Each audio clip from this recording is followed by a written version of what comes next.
Okay, Bezat Hashem, we are continuing at volume 5. We got, Baruch Hashem, to page 23. At 23, finishing at number 13. And we said in the morning that conclusion is a person is allowed to walk with the glasses, even though they are transitional glasses, they change the color. When he goes to the sun, on Shabbat, and we said, why is that allowed? You're changing the color, you're making color on Shabbat. You're not allowed to take paint on Shabbat and paint the glasses. So why are you going outside, you're causing this to happen? Why are we allowed such a thing? To see. Huh? So we said because you're saying your intention is not to color the glasses, your intention is to see with the glasses. So since it's Pasik Reshe, and we said it's Pasik Reshe in many levels of the Rabbanan, not one, not two, said even 3. Remember what are they? Number 1 was because it's a not involving tedious painting.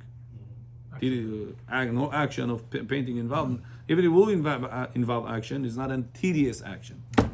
Second one is not a long-term coloring. In order for something to be doraita, it has to be davar hamitkayem, long-term action. That lasts long-term. This one doesn't last long-term. So therefore, it's a second already the Rabbanan. And also we said that in the Mishkan, there was no such a coloring without dye. Mishkan only color was with actual substance. So, and we brought other examples where if it was not exactly as it was done in Mishkan, it's allowed. And that's what we allow, the laws of writing. Based on we said that back in the day, people used to have hidden papers giving to each other without the government finding out what they're writing to each other, because there was secrets between the people. So how people would receive it? They will write it with onion liquid that has a certain chemical to the paper on the paper. At the beginning you don't see it, but once you take that paper and you put it on a plata on Shabbat, it warms up the onion, and it takes out the color of the onion on the paper, and you see the letters, the secret revealed. And in the morning somebody asks, Rabbi, what about cooking? By putting it on the plata, are you cooking the onion? The answer is you're not cooking it because it doesn't get scalding hot. It just gets a little bit warm. And the warm is not a problem on Shabbat to warm up. The problem is to cook something on Shabbat. There is no problem of cooking. Now, can you do that on Shabbat, we said? Yes. Why? Because we brought 2 proofs to that. One, in the Mishkan, there was no such a writing by heating up things. Mishkan was actual ink written on top of the beams. So therefore, we need to write with the ink on top of beams in order to be kotev. So we see that the same way Chaposkim allowed this type of onion water to reveal the letters by warming it up, because in Mishkan it was not like that. So too will say by the concept of coloring, that in the Mishkan there was no coloring without actual substance, right? But then we say the way they made the ink was boiling? Boiling it. So why boiling the ink. Right. Not the ink, boiling the samamanim, the dyes. Right. David John? Tzaddik Adamar, Frach. I have child already, David. Thank you. That was one answer. Another answer we said about the building. We said that if a person opens a table on Shabbat, right? Opening a table on Shabbat, that a folding table. The program said collapsible table. Is that the word? And it could fall. It could fall. So I should keep that word over there. Unfolding a collapsible table on Shabbat. That's what the program wrote. Yeah, I should write unfolding a foldable table. I like that one. Foldable. Foldable. Say there. Foldable. Why are we allowed to open? Shalom John. Are you allowed to open on Shabbat a foldable table? Yeah. Why? You're building on Shabbat. If you have more people that you want to... Okay, but also, can I take a saw and start cutting wood and build a table on Shabbat because I have more people? Well, they're supposed to stand instead of sit. So what are they supposed to do? I want to cut the saw. I want to cut the table. What are they supposed to do? That's That's how I use it. Ah, so there is a concept in halacha called derech shimusho. That's the way to use it. That's not the way to build it. So closing the door. Am I allowed to close the door on Shabbat? Why? But you're building right now. You're building a wall. You build a wall. You close for safety. I told you in one synagogue, one time a person, I didn't open the door and he fell. Construction was a big disaster over there. And on Shabbat, they wanted to put a border for nobody to go open that door because the door was able to open and fall. It's crazy. So they wanted on Shabbat to put a wall, like, huh? Yeah. For the people not to go there, not to chas v'shalom get harmed. So they took a wall, plywood, and they pushed it against the ceiling, and it was like perfect match, and it pushed it hard in order for it to stay there. Were they allowed to do that on Shabbat? So if it's life risk, of course they're allowed to. But if there's no life risk, huh? Okay. What's the violation would be? Building. What did you do? There was an opening that you blocked it from not opening right now. So how is it different than the door? I have an opening over here, and I'm closing the door. I'm blocking it. Shalom John, why is that allowed? That's how I use the door. Oh, The plywood is now. the plywood, you don't use that like that. You don't take plywood, put it and take it out, put it, take it out. You put it and you want to keep it for good. However, the door, when I close, that's the way to close it. And then tomorrow will be the next, after a few minutes, will be the way of opening it. Same thing, I put a deadbolt, right? You have that metal thing in the key that puts the latch. I said deadbolt, it's called, no? Lock, yeah, that comes out. I think it's called deadbolt. So it comes out like this. Can I take a nail on Shabbat and nail the door? Yeah. Not allowed to. Why? I'm building. Taking a nail and attaching it to something on Shabbat. If I right now nail it, boom, boom, boom, I'm allowed or no? Not allowed to. So I'm allowed to put a deadbolt, the lock a door on Shabbat. It's there before. So, right now you attach it to the wall now. Temporarily. Because that's the way to use that. Not because temporary. Even if I lock it for 1 year. Oh yeah. Wow. That's not the reason, because temporary. Because that's the way to use it. Let's say I have a Pesach staff, right? After Pesach finished, that's it. They want to put it over there. I forgot to lock it on Friday. It was the last day of Pesach. They put everything over there. And then Shabbat comes in. I forgot on Friday to lock it. Now the kids are going to mess it up. Everything. I want to lock it. When I'm going to open that Pesach closet? Next year Pesach. 1 year is going to be locked. Can I close it on Shabbat or no? You're making a nail. Boom, boom, boom, boom. You're making it attached to the wall for a long time. Why we allow it? Because? That's the way I use it. Huh? That's the way I use it. Because that's the way to use it. It's called derech shimush or povatik. Rabbi, Thank you. but if they put the plywood on Shabbat, why can't they have the intention to take it out and fix it after Shabbat? Like Legos. You can't do that? What do you want to do? You build the wall on Shabbat, whatever, just for the community, and then after Shabbat you take it off, and then you redo it. Yeah. Temporary building. Temporarily. Yeah. Is Asu. that allowed? Oh, that's also Yeah, so. So why is it Why? allowed? Because we said in the leg, we're going to learn it. That's the value. 1 in 5 is we're going to learn about the laws of building. And you'll get your answer. So now, say, Rabbi, to take that concept and apply it to the glasses. That the question was, some rabbis said you're not allowed to go with transitional glasses outside. Why? On Shabbat. Because you're coloring them. Says Rav Ovadia, is that coloring them or that's using them? What is that? Derech shimusho. That's the way to use this thing. You're not going to blame somebody to open a foldable table saying, oh, you're building. No, that's the way to use it. So the same thing says Rav Ovadia Yosef, using the transitional glasses, you're not going to blame somebody for painting it, coloring it, because that's the way to use it. Got it? So we have Pasik Yashe in 3 Derabanans over here. Isn't the color already inside the glass? And we learned the equation, the way it is over here. I don't know the system, how it works. Type of glass? No, it's a special type of sticker. They put an extra sticker on it. I have it by me also. They have an extra sticker on it.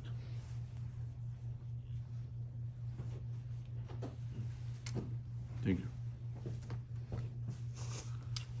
God bless you, Eliyahu John. Tzaddik. Okay? Got it? Very good. Let's go next. We are on page 26. Igor, read. Is it permissible to sit in the sun for a long time for enjoyment? Maybe I should say on Shabbat. Yeah. Yeah? So basically, are you allowed to sit on the sun? And in other words, they call it sun tanning. It's called, how you call it? Yeah. Can you put lotion on? Oh, now I can see good. So how should I write? Is it permissible on Shabbat? Yeah. On Shabbat. Okay. Oh, the next question is that, right? Huh? The next question is that. So here, pay attention to the difference. Is it allowed to sit by the sun for a long time for enjoyment on Shabbat? Says Avadia, it is allowed to sit in the sun. In the sun? How does it say? In the sun for enjoyment for a short period of time. Sitting for a long time is considered suffering, as mentioned in Yoma 74b, and it is forbidden to cause oneself distress on Shabbat. So sitting long time by the sun, Gemara says, is considered to be suffering. You're not allowed to suffer. Right now, on Shabbat or Yom Tov. Right now, women asked, few women already asked, my wife, asking through other ways, are they allowed to be up the whole night of Shavuot? Are they allowed to read Tehillim that night? Because it's nighttime. So the answer, the poskim say, is that's not the best thing for the women to do.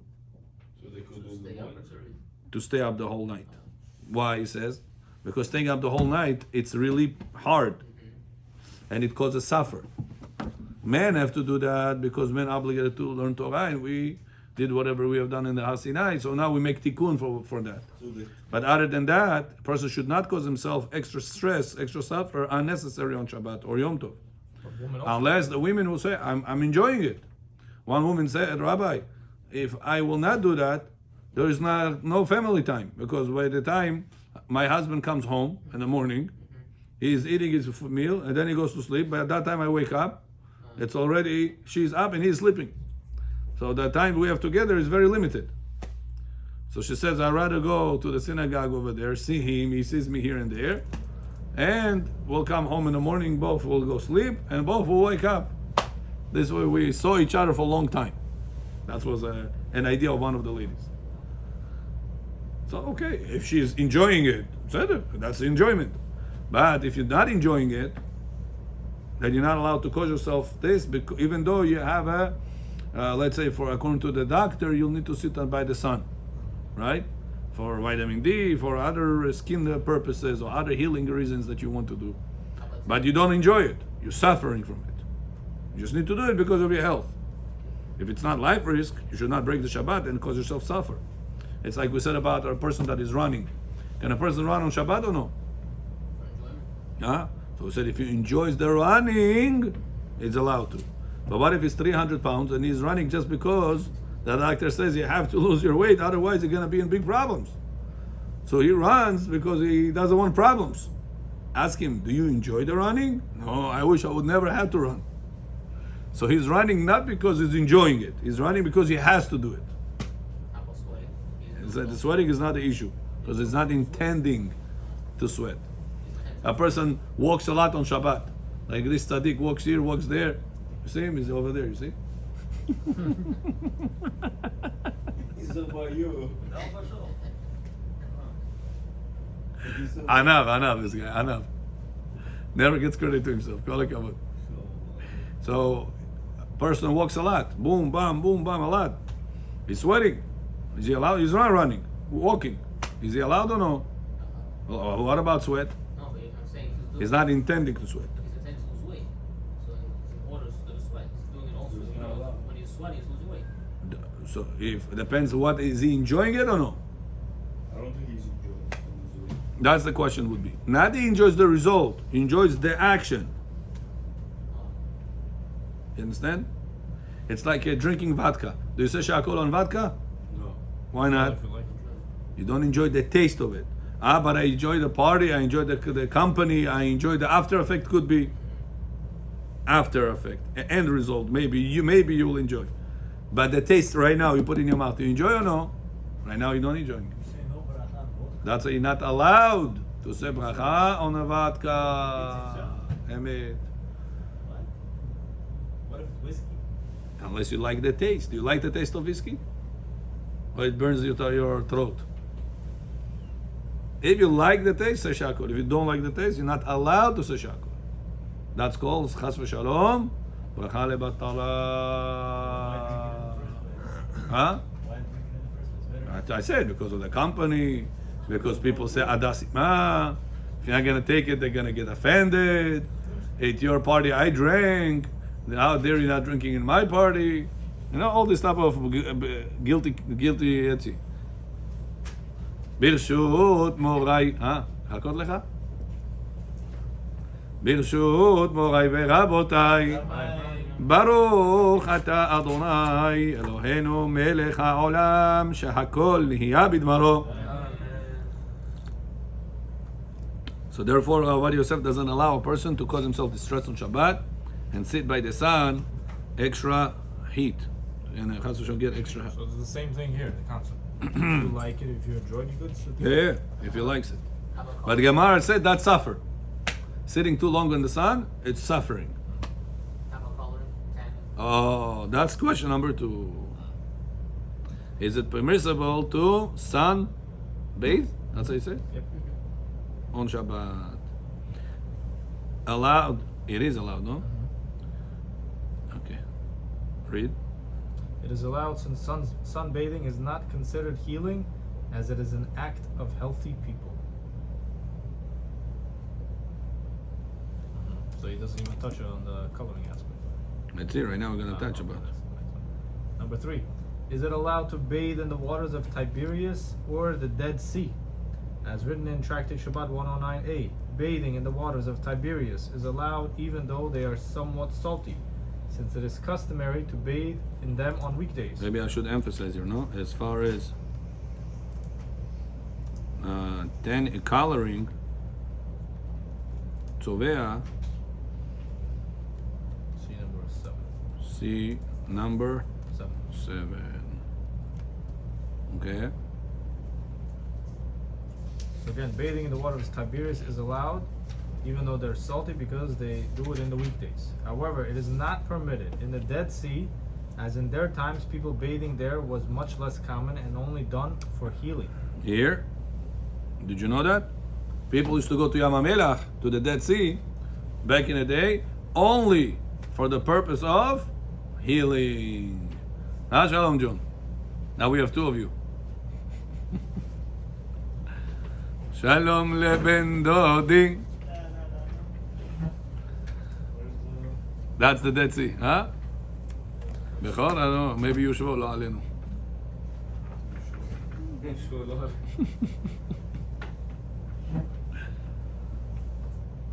Bathing in the waters of Tiberias is allowed even though they are somewhat salty. Since number 3, page 26. Even though they are somewhat salty, since it is customary to bathe in them on weekdays. People go to the Tiberias water over there, not because of healing purposes. However, in the Dead Sea, it's not allowed, as in their times, people bathe there was much less common on weekdays. Wouldn't that be a swimmer? Huh? Wouldn't that be just a dip? Go inside there, bathing. I don't say bathing, you say, no? But I thought you said you can't go inside of the ocean. It's open. Oh, you're not allowed to swim inside the ocean. Enter the ocean, no problem. You have to just stand there inside. Yeah, stand there. It's Yeah. like a You can also dip, but do not swim. And we also learned you're not allowed to float, if you remember. Asur to float. I'm good. No, because of the camera is going to block it. Thank you. Very attentive, you see? All covered. No, I'm good. Thank you. Number 4. So number 3 is clear, or I have to add something? Clear. Number 4. How about Does the sun have healing properties? Although the sun does have healing properties, as written, Shemesh, tzedakah, umarpeh. sun of righteousness with healing. Since healthy people also get out in the sun, it is permitted. So remember, anything healthy people do, it's a normal practice for healthy people to do. Not only when you're sick you do it. Everybody goes on the sun. Not only sick people go to the sun. So even though a sick person will also go to the sun, it'll help him. It's not a sick people practice only. In the laws of healing we learned, only whenever it's something that it is the practice of sick people only, then it's a problem on Shabbat. But once it's also for sick people practice, also, not only, then it's not a problem. Because I can say that this person does it not because of healing, he does it because of like healthy people will do. You understand? You got it or no? Like painkillers. Huh? Right. Exactly. Why painkillers are allowed on Shabbat? Bottom line. It's machloket, but bottom line we allow it. Huh? Because healthy people also take it. It's a daily thing for them. Got it? Very good. Next. Is it permissible for a healthy person to eat and drink foods that are intended only for sick people? It is permissible for a healthy person to eat and drink foods intended only for sick people. On foods, we don't have that. Maybe I should emphasize that.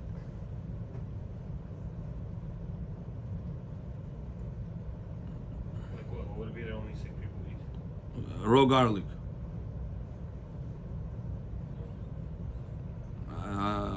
Bukharians eat it also like that. Not all, but some. I saw. In the morning. Huh? In the morning. Yeah.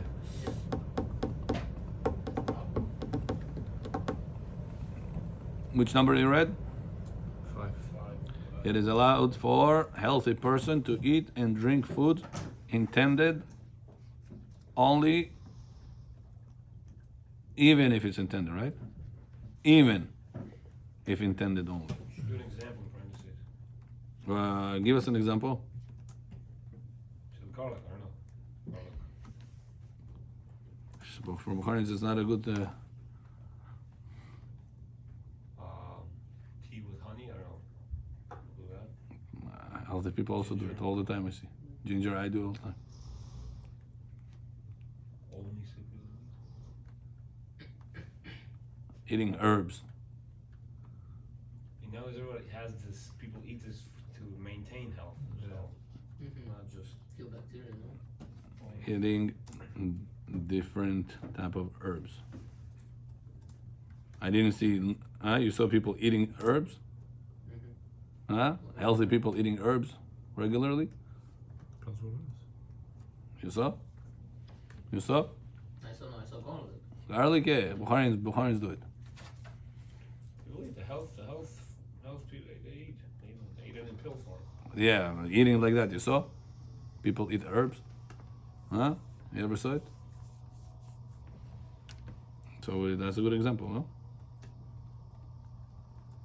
For example, eating different type of herbs. Herbs with H, right? Okay. Different types of herbs. Okay? Continue. Is a healthy individual prohibited from consuming medications because of a broad prohibition? I worry that it might lead to grinding spices.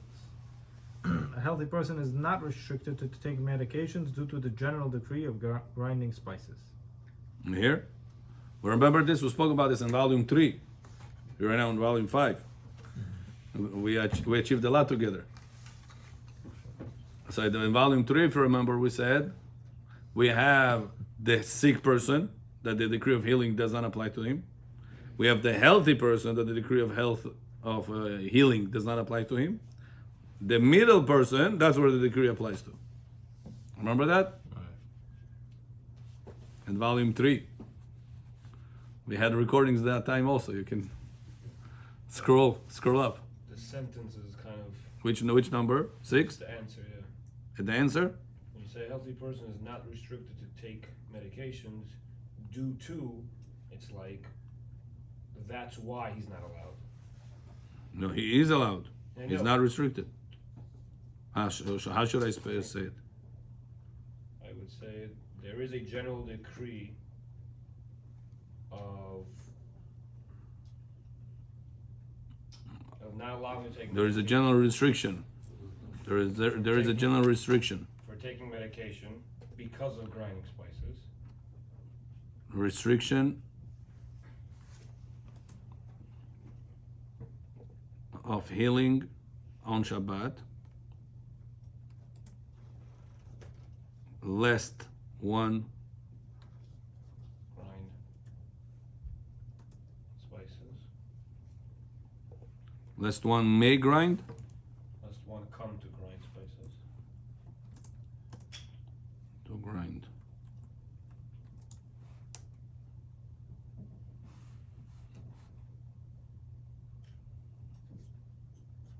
Lest with E, right? Okay. But to a healthy person, it doesn't apply. Which would not apply to a healthy person.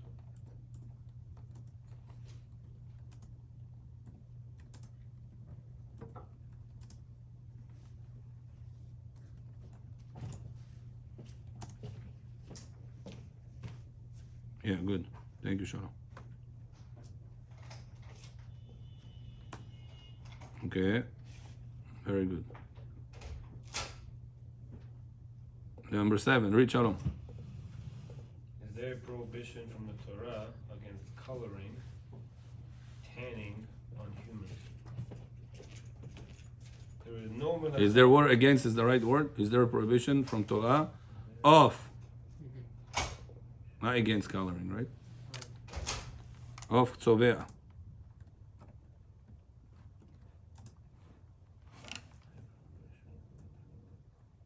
Against is the wrong word, no? Yeah. Okay, number 7 answer. There is no melacha of tzovea, which is coloring, because the intention is not to color. By sitting on the sun, I should add. Don't you want to get a tan? By sitting on the sun, in the sun. Whatever is your intention. Yeah. Let's see.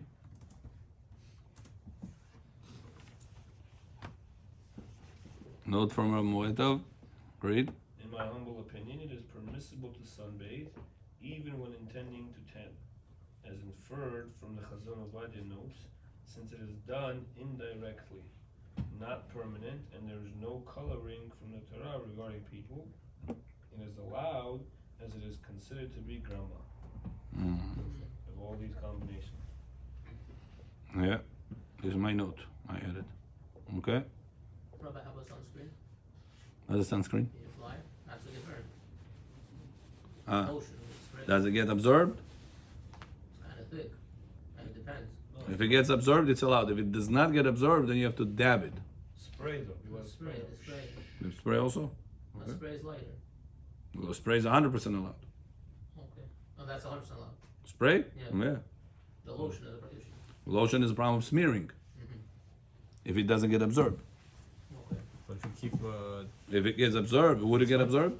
if you keep doing it, and it Yeah. eventually does. You will? Some of them are thick, but if you keep doing it, eventually, yeah, probably. Okay. If it will absorb, yeah, fine. Isn't it intention to stay on the skin surface? To block out this. I don't know. Most of them are thick because they stay. You see the white ones. Yeah. Okay. Okay. Number 8. Is it permissible to sunbathe if one intends to tan their skin? It is considered an indirect act involving 2 rabbinic prohibitions, and it is permissible. And even though the Chazon Ish wrote only because it is unintended, therefore, if one intends to tan and also for vitamin D, it is considered as not intending for the prohibition, as the Rashba wrote about double intention. Furthermore, About the permissibility, right? I should write. The permissibility involving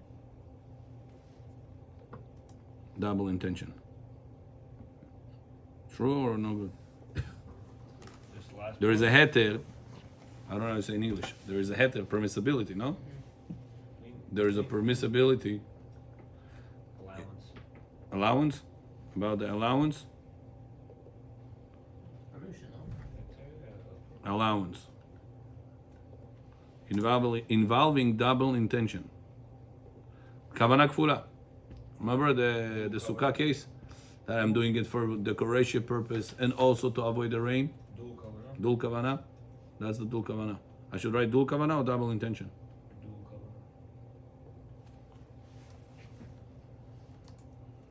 kavana. Okay. So since they have a double intention, the Rashba says it's considered, we take the kosher intention out of the equation. I'm intending to avoid the rain coming in, but I also intend for decoration in the Sukkah time. On Shabbat. Regular, so Sukkot time, what we said? On the regular days. Right. Allowed or, it's chatzitza. What we said? Avad Yosef allowed it. A person is going to do the mitzvah with a yevama for a pleasure purpose and also for the mitzvah purpose. Allowed or no? Double kavanah. What we said? Allowed. But he has a bad intention also inside. We go with the kosher one.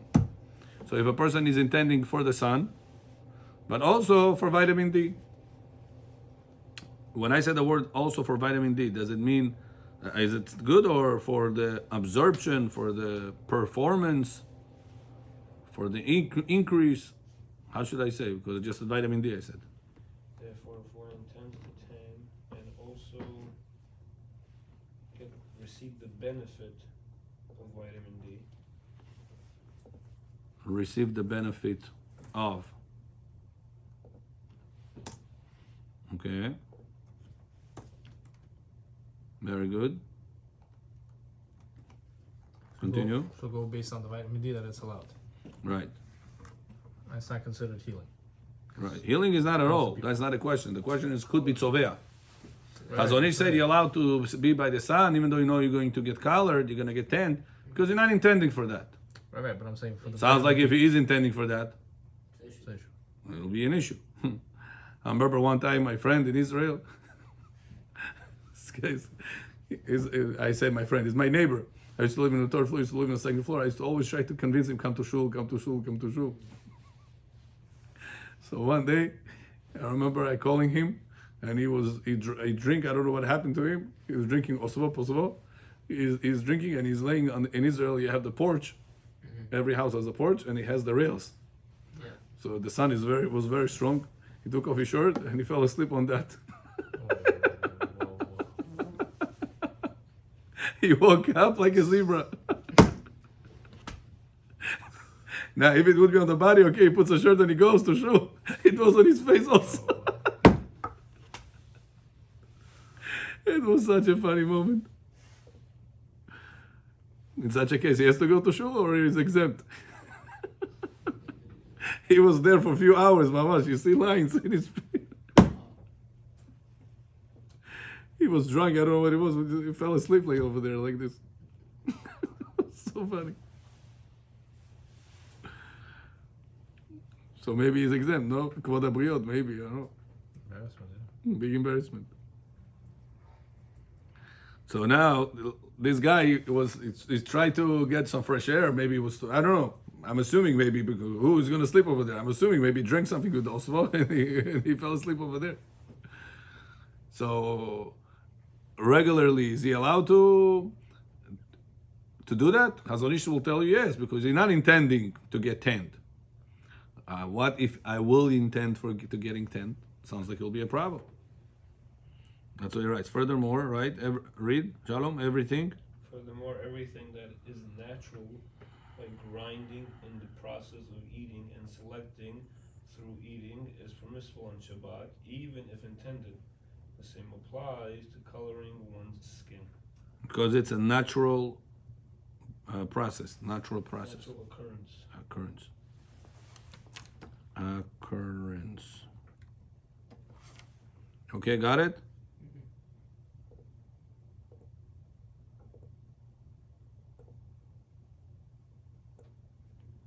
Yes, no, maybe so. Yeah. So if somebody asking you, I want to get tent on Shabbat, what do you tell him? Intend also for vitamin D.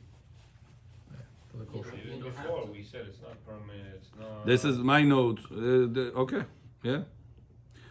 Tell him to intend for vitamin D For health. for health reason. And there is no issue of healing, refuah for him because it's healthy. Got it? Very good. 28. Page 28. Bechavod. Igor, read. Is it permissible to flush the toilet if it will color the water? Oh. What? It is permissible to flush the toilet. It's gonna even color the water. The blue thing. The blue thing. even though it will color the water, because this is not permanent, and anything that disappears from the world is not considered a labor at all. Like wringing a garment is not liable for borer, even though he is separating the bad, the water, out of the good, the garment, since it disappears from the world. However, it is rabbinically forbidden, and since it is not intentional, many permit a pasika reshe, an unavoidable consequence, in a rabbinic situation, especially since it comes by removing a barrier and is considered an indirect act in a pasika reshe. Remember this? Nasir Munia? How do I make the water go on the collar? It's not clear? When you're saying rabbinically forbidden what? To squeeze? We say, it's allowed because it's not permanent. Which The coloring of the toilet water. Okay. Because you So beseder, but it's not permanent, it's still assumed, the Rabbanan. Why do you allow people to flush the toilet whenever the water is going to get colored? What's the purpose of the color? It makes a person feel better, more clean. But it also makes cleaner. There is like a detergent, smell better. Okay. It looks taken care of, please. Okay. So on Shabbat, are you allowed to flush that toilet or no? It's going to color the water. Secretion. So one answer is because not permanent. The coloring is not permanent. Okay, but not permanent color is still assumed Rabbanan. Okay. Why are we allowing it? What is the non-permanent? It's not going to last too long. flush it The away. coloring the water, you're gonna do your thing and flush it away. That's it. Coloring applied to water? Yeah, It does. yeah. So if it applies to water, What case? Where do we have that? you want to make a drink. It's a machloket if you're allowed to make the drinks. Remember the coffee, put the chai after. According to Ben Ish Chai, put the chai before the essence and then dilute it. Don't put the color on top of the water because you're coloring the water. So far, Remember or no? Ben Ish Chai said you cannot color water. But the Shulchan Aruch says there is no tzovea in foods and tzovea be'ochalin. Be'ochalin there is no, but in drinks there is. Remember? That's why he said you have to put essence, tea essence before, make it dark, and then on Shabbat put that into the cup and then pour from the third kli on it. Right. Because this way you dilute the essence and you're not coloring the clear water. The intention is to dilute this and not to you color the other way. But if you first put the clear water and then you're going to put the chai on top, you're coloring the water, Ben Ish Chai said. Nobody disagrees with him. Nobody said there is no coloring by foods, by avchalim. Also, there is no tzovea b'mashkin. There is no difference between the two. Nobody Yosef take. Remember this? All right. We did that in volume 3, I think, in the beginning. But no coloring in foods as long as you can consume it. Right. So what about the toilet water? You say there is a coloring over there. is perfuming water allowed in Shabbat? No. Can you add rose water to regular water? No. So here also.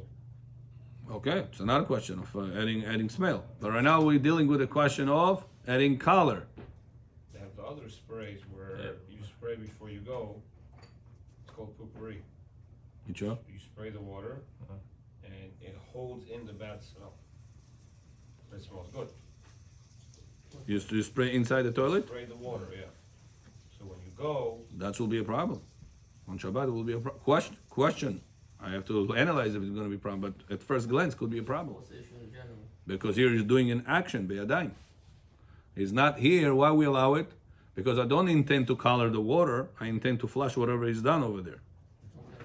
So by the way, it's going to color the water. So it's pasik reshe. And how is it done? By grama, because I remove a blockage. The water wants to come down because of gravity.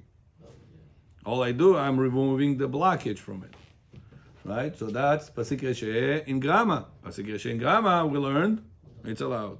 But your question of taking the spray and directly going on it, maybe it'll be maaseh beyadayim.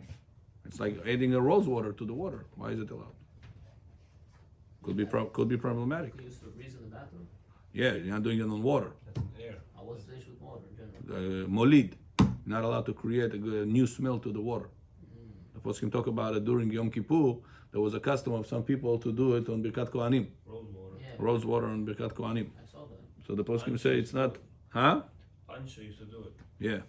Poskim debate if it's allowed or not because you're creating smell to the water. It's called molid. And that water you're not planning on drinking. If you make it in your coffee, you also make the smell go over there. But you're intending to drink it. But over this one, you're not intending to drink. That's why definitely over here, you're not going to intending to drink this water. So maybe even a bigger problem. So you see, easy a person does can fall into Chilul Shabbat, not even knowing, thinking, what could be a problem with that? That's the right then? No, not the right. Oh, that's not the right. No, it's the molid is the Rabbanan, but it's still asur. But to flush the toilet with that color water will not be a problem. Baruch Adonai le'olam. Amen v'amen. Rabbi